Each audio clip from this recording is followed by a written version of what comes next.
Hey guys, so this is basically another one of my real numbers videos. I'm just going to drop these basically. These aren't really frequent a lot or anything. These are basically, I drop these when I find that there's something worth talking about, whether it's box office news or speculation, maybe predictions a little down the line. Honestly, it's something I'm really passionate about. Movie news, any of that stuff that I feel is really interesting. Basically all industry stuff, nothing particular in any one movie or anything.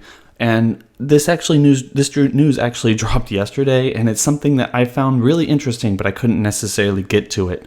And that is the PC juggernaut Steam is actually partnering with the movie studio LionsGate to actually bring kind of a rentable and or buyable aspect to their movies, where LionsGate will be introducing around it's reported around 100 or a little bit over 100, somewhere in that range, movies in their vast library into the Steam format, where people can go and buy and rent. I'm assuming buy and rent their entire content. And honestly, this is really interesting for a lot of reasons. First and foremost, what the news kind of says is that they will be available for about $3.99 to $4.99. And also, you have to look at the way that Steam is actually operating, especially since it's more of a gaming content stuff. I know that they have some video output, but this will probably be the biggest thing. And honestly, it's probably more Steam's idea than LionsGate's. They're trying to probably figure out a way where they can use their 125 million subscribers or people who actually own Steam to some degree and actually compete with the bigger boys like Netflix, Amazon, and Hulu. And this is their first step into it. And obviously, LionsGate is trying to take this as a way of actually putting their content further out there and giving it a new audience. As we are all probably aware, the video game and movie audiences shouldn't be that different, but there does seem to be a strict divide in terms of people who love playing games versus watching movies or something. They don't necessarily always intersect or cross over. So it's going to be really interesting to see how this works. First and foremost, anything that Lionsgate does, I absolutely love. They're my favorite studio. I still kind of have a wish, a hope and a prayer. Cross your fingers and hope to die. I would love to work for them sometime in the future. That's basically because I grew up watching their films before I even realized that I grew up watching their films, and I still do watch their content. They produce some of the best television that's ever been out there. You know, they have a hand, their fingers are almost every awesome television show that you watch or I watch or anything. So it's worth noting that Lionsgate is also, in order to understand kind of how Lionsgate blew up, you have to kind of know a little bit about Summit Entertainment, and you also have to know a little bit about MGM's like Rise and Fall, and then Lionsgate kind of being the bigger independent studio that walked in there and kind of became the top 7 or in the big 7 in terms of movie distribution companies when it comes to Fox, Warner Brothers, Universal, Disney, and all the rest. So it's really interesting to think of it, but I'm not going to go into that maybe in another video, but not right now.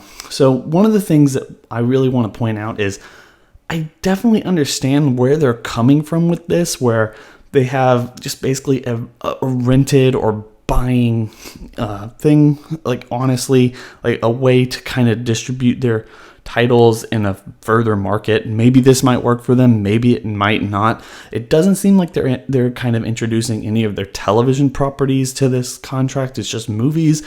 The ones they kind of name dropped were the Hunger Games movies, those 4, the 7 Saw films, the Divergent films, and the Hunger Games. And the problem with that is they're only talking about over 100, and those 4 franchises alone probably have, near 20. So that's about like 1/5 of the entirety that we're actually going to see on Steam. If you actually use Steam or anything, you're basically going to be seeing mostly those franchises, the things that have actually taken Lionsgate from the bottom to the top of, the food chain in the film to production, everything ladder. So it's one of those, like, I really would like anyone's like opinions on what you think this might all mean. Obviously, LionsGate is not going to pull their streaming services off of Amazon or Hulu or Netflix or anything like that. But,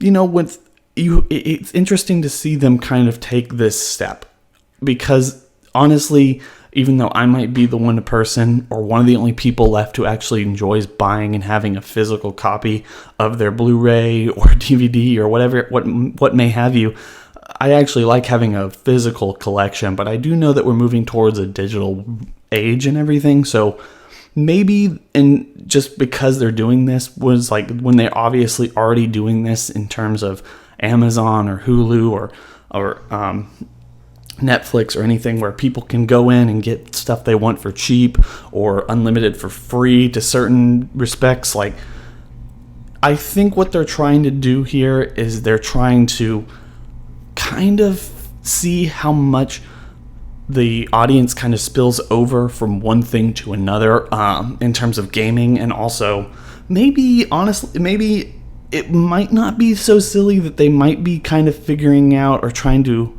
maybe take like a plunge into the gaming adaptation community, and this could be something that they're looking into. Obviously, Lionsgate has a lot of young adult properties, and as we saw with the last Divergent film that came out, that's definitely a series that is like, or a subgenre that's dying out recently. YA, basically the last Hunger Games, kind of falling into everything, and nothing's really kind of living up to what it should be based on Hunger Games, Divergent, Maze Runner, all that other stuff. So perhaps they're just trying to look for the next big thing, and they're not necessarily just trying to see like what might be the crossover line, or maybe they're one and the same. What are your speculations on this? It's just a really weird move, in my opinion, especially with the fact that most of these films that they've kind of name dropped are already on places like Netflix, where people can basically pay like for 2 or 3 movies in that $3.99 to $4.99 range and get unlimited access to some, not all, but some of those movies in that 100 like film gap. Or just go on Amazon and probably buy that, either a physical copy or the digital, or maybe they're on Hulu or something. It's just really weird to me that they're trying to do this. I know it makes a lot of sense for them to see, like, to try to take advantage of 125 million subscribers outside of Netflix's like 81 million subscribers, or Hulu's or Amazon's or anything like that. But I'm just very curious as to what their end goal is here. So if you have any insight on this, or if you like understand this in any way, or have any speculation of what they're trying to do here, make sure to leave it in the comment section below.